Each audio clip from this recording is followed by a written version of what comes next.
Hey, how's it going, everybody? My name is Sockbot, and today, well, I bet you didn't expect this, or maybe you've never been here before and did expect it, because, well, the title of this video. Anyways, if you haven't been here before, my name is Sockbot, and I make videos on creative video games and game creation and that sort of thing. Normally that includes Littlebigplanet and Dreams, two games originally by Media Molecule that follow this play, create, share model. In other words, they both include a mode that lets you create levels and games, and it's the same create mode that the developers themselves use to create the story mode that's in the game. If that's still confusing, think Mario Maker, but without the restrictions of making only Mario games with Mario assets. And I'm going to assume that's still confusing because it works as a segue reference to Super Smash Bros. And the build mode, where you can create stages to play a big ol' Smash on it, because it is the topic of this video. Yes, I know Dreams Early Access just came out, I streamed it for 4 hours yesterday, and yes, more videos on that right after this, but today is Smash build mode time. Now, why am I referencing this horribly outdated joke of a mode in 2019? Well, you probably already know, but it was just announced for Smash Ultimate, and let me tell you, this is the stage builder that we deserved. It is incredibly souped up, and I want to talk about why it's so different, and why even the semi-pro players I play with weekly at my favorite bar should pay attention to this mode. More specifically, I want to talk about 1. What's new to this mode for those of you who didn't watch the Nintendo Direct video or whatever it was called. 2. Why everyone has hated user-created stages in the past. And 3. How we can make Smash stages that are actually fun and add entirely new dynamics to the game, and I mean dynamics that people will actually enjoy this time. So first, if you didn't watch, here's the TLDR on the new stage builder for Smash Ultimate.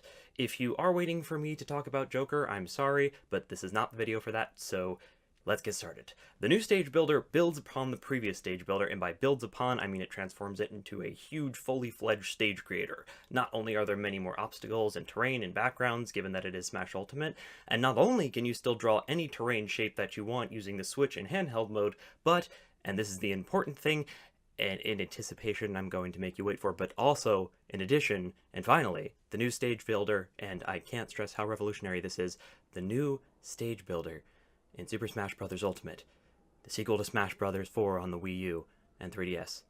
The new stage builder is thick as heck.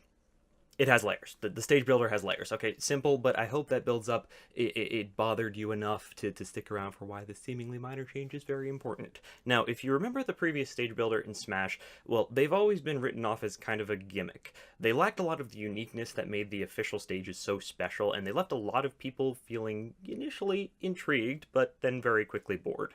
The stages that came with the game were just more interesting visually. Not only that, but most of the build options that we got were absolutely the worst. Think of the stages that people hate the most. Moving stages, for one, are pretty much universally considered bad for normal play because most of your effort is spent platforming to stay alive, not smashing the other players. For an example, look at the Mushroomy Kingdom. They're fun occasionally, but if you're not smashing, why are you playing Smash? Likewise, stages with a lot of damaging obstacles are often at the bottom of people's favorite lists, like think 75M or the Lava Wave in Norfair. Personally, when I play these stages, I feel like I'm fighting the stage more than I'm fighting the other people. I still find them entertaining, trust me, I can understand how they can quickly go from gimmicky to almost unfair. Again, when you're spending most of your time fighting the stage, you're not enjoying the Smash part of Smash.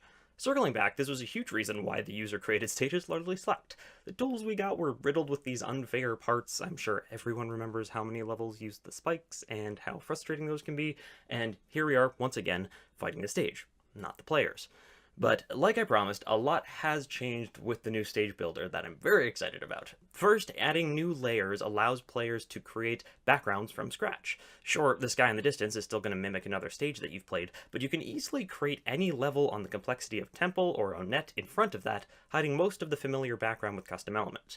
Of course, it's not going to be fully 3D looking, but as a creator who has spent 11 years creating 2D looking backgrounds for 3D games, e.g. Littlebigplanet, I can tell you with 100% certainty that this works.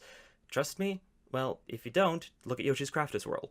It doesn't look cheap or amateur, it just works. So now, with just a little extra effort, floating platforms can be turned into different floors of a house, a la Luigi's Mansion, and misshapen terrain that you drew with your finger can now grow eyes and skin and turn that mishy blob into, a fight that's on a flying dragon's back. It is different style than much of the game, don't get me wrong, but in my opinion, it finally makes Stage Builder interesting.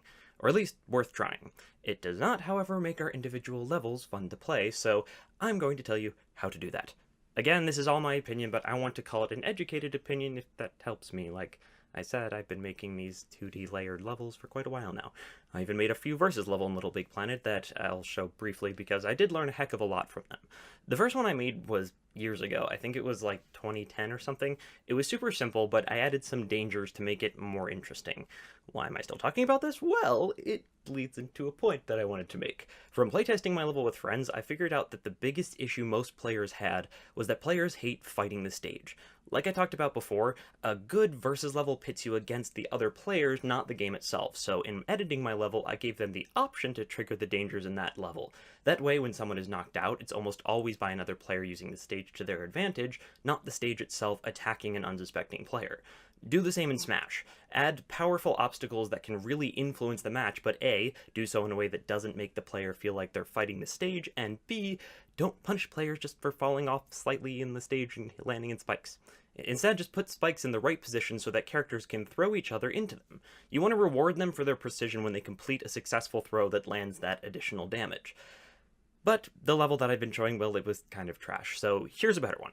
This level is called Premiere, and like the last one, it is a versus level, and also like the last one, I ran into similar issues playtesting it with friends. As you can see, this one is, well, a bit more advanced. Here's the level as the players see it, and here's all the logic behind it. Again, how the players see it, and logic. I spent a good 20 hours on this level, and still the biggest critique that I got from players who, they felt like they were fighting the level, not the other players. Though here it was a bit different. It wasn't that the obstacles were killing them, it was that the platforming was too tough. They weren't fighting the level, they were just trying to stay alive. So what did I learn from that? Well, don't make platforming too important to staying alive in your level. For Smash, add platforms for ranged characters to snipe from, for example, and barriers for melee characters to hide behind. In other words, whatever you're adding to your stage, make sure it adds something dynamic and player involved, not just an annoyance. So TLDR, now that we can visually make stages unique in Smash Ultimate, make sure each stage rewards players for using its gimmicks rather than punishing them for falling victim to said gimmicks. With more creators working like this, we can really appreciate the added level of creativity that we all have with the new layer system, and finally have a truly unlimited amount of unique, fun levels.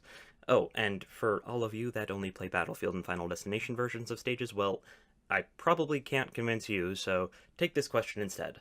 Why in the heck do you not enjoy the creative diversity that comes with different platforms and arrangements made of terrain that actually matches the game that it's drawn from? Why? Okay, PSA done, but let me know what you all think. Everything here is completely my advice and my opinions, but if you have any of your own, or if you disagree with me, obviously, let's hear it. I'm always down to chat about this stuff in the comments, but that's all I got for now. Thank you very much for watching, and like the video if you liked it, and I will talk to you guys in the next video with more dream stuff. So, for now, goodbye!